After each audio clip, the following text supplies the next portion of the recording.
তাদের ব্যক্তিগত ব্যাপার, তাদের অনেক টাইম আছে, এই জন্য তারা বলে। কারণটা কিছুই না, প্রত্যেকেই চায় যে তার সোশ্যাল মিডিয়ার বাহিরে আলাদা একটা জীবন থাকবে, আলাদা একটা জগৎ থাকবে। তো সেই দিক থেকে চিন্তা করে হয়তো যাচ্ছে বা বেটার কিছু করার ট্রাই করতেছে, যেটা আমরা করতেছি বর্তমানে। এটা আমি জানি না, তো জানে না, আমাদের সর্বোচ্চ একটা ইনকাম ছিল যেটা হচ্ছে 2 লাখ প্লাস আর কি। এখন তো মোটামুটি ভালোই আছেন? আলহামদুলিল্লাহ ভালো আছি। না, ওরকম ভাবে কাউকে ফলো করে আসতেছি না। না, আমি মূলত এখানে কাউকে ফলো করে আসছি না। আমার এখানে এক্সপিরিয়েন্স আছে দেখে আমি মনে করলাম যে এই জগতে আমি ভালো কিছু করতে পারবো। প্রত্যেকটা মানুষের উচিত ওই কাজটাই করা যেটাতে সে ভালো এক্সপিরিয়েন্স আছে অথবা ভালো অভিজ্ঞতা আছে। তো ওই দিক থেকে আমার এখানে আসা। এক্সপিরিয়েন্স বলতে কি, আপনি কি আগে এই কাজের সাথে যুক্ত ছিলেন? এই কাজের সাথে যুক্ত ছিলাম না সরাসরিভাবে, বাট অনেকাংশই ছিলাম। কোথা থেকে প্রশিক্ষণ নিচ্ছেন? এটা আসলে আমার বড় ভাই মাসুদ খানের কাছ থেকে অনেক কিছু আমি শিখেছি, জেনেছি এটাই।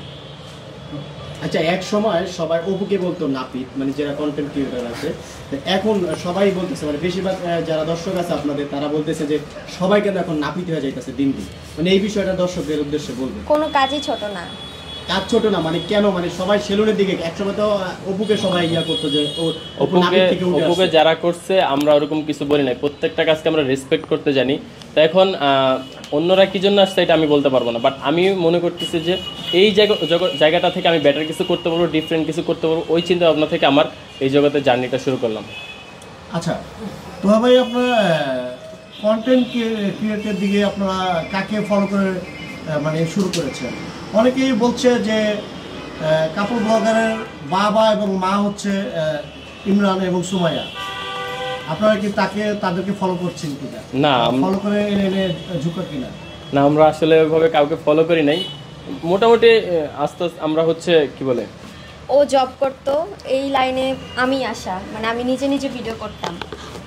ডেইলি লাইফস্টাইল যে ব্লগগুলো সেগুলো আমরা নিজেরাই করতাম, বাট কাউকে ফলো করতাম না। পরবর্তীতে আমাদের সাথে অনেকের পরিচিত হয় আর কি, যে তারা ব্লগ করে রিলেটেড। আমরা একটি ভিডিওতে দেখেছি আলম হাসান কিন্তু স্বীকার করেছে তিনি নতুন বউ নিয়ে মাত্র শুরু করছে, ইমরানকে ফলো করে। না, আমরা এরকম কাউকে ফলো করি না। আমরা নিজেরাই চেষ্টা করছিলাম যে আমরা ডেইলি লাইফ স্টাইলে যা করি, যেহেতু আমাদের একটা ভিডিও পছন্দ করছে, আমাদের কিন্তু সোশ্যাল মিডিয়াতে আসাটা হুট করেই। তো ওই দিক থেকে আমরা চিন্তা করলাম যে না, আমরা করি। পড়াশোনা করতাম, আমার তো স্টাডি এখনও রানি।